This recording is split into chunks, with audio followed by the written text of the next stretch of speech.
pense qu'on va commencer par une surprise, non? Ça commence bien, ouais, ça va bien la table. Je vais te laisser l'avancer. Ok. Ce soir, pour démarrer de la plus belle des façons, on a une surprise exceptionnelle. Il s'agit d'un voyage aller-retour Montréal-Tunis. C'est un voyage qui est offert par le consul Monsieur Maes, pardon. C'est un séjour dans le fond que vous pouvez faire du...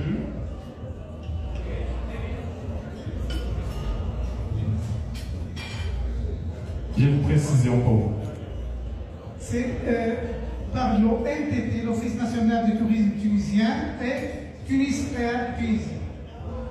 Merci beaucoup, monsieur le consul. Alors, il s'agit d'un séjour d'une semaine, tout inclus. Vous avez un séjour tout frais payé.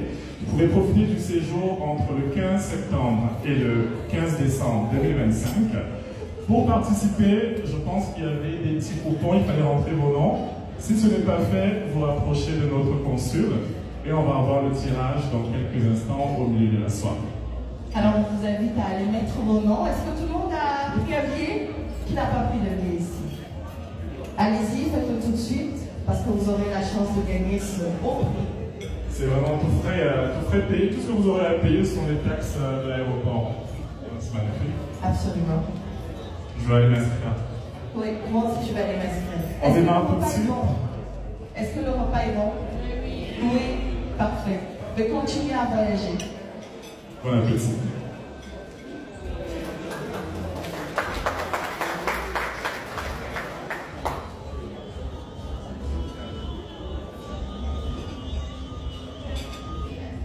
Une semaine exceptionnelle se prépare.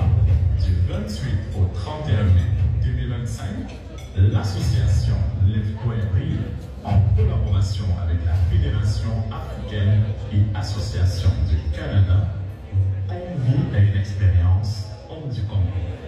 L'Afrique en lumière, un événement épique qui célèbre la majesté de 5 nations africaines. Imaginez un voyage à travers les mystères anciens d'Égypte, les bâtiments de tambour invitants du Sénégal, les douces mélodies du Congo, les richesses minières de la Guinée et l'âme chaleureuse du Ghana. L'Afrique en lumière vous promet une immersion totale au cœur de ces cultures riches et diversifiées. C'est bien plus qu'un événement, c'est un festin de connaissances, un palais de couleurs, de saveurs et de sons.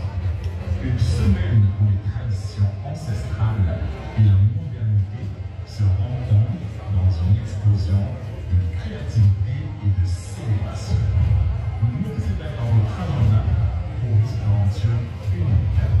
L'Afrique en lumière réserve des rencontres inoubliables, des découvertes surprenantes et des moments qui resteront gravés dans votre mémoire. L'important de cette occasion exceptionnelle d'une semaine où l'Afrique s'invite à Montréal. L'Afrique en lumière, une aventure commence là où votre imagination plonge. Plus d'infos au 514 531 9620. L'Afrique en lumière, vous savez.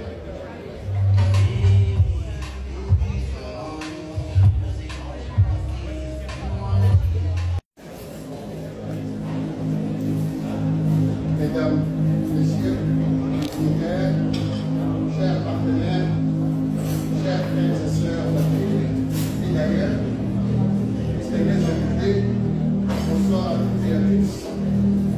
C'est avec une émotion profonde, un immense honneur et un sentiment de responsabilité que je prends la parole ce soir au nom de la diaspora congolaise.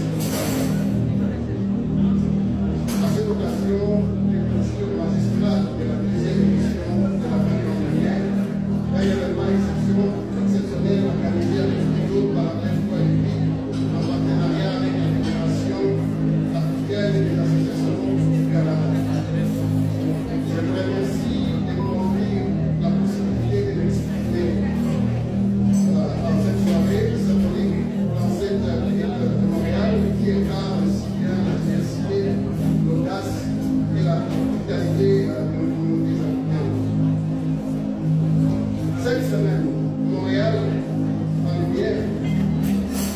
à la stabilité en fait, du rythme de l'Afrique visible, consciente, fière et espérante.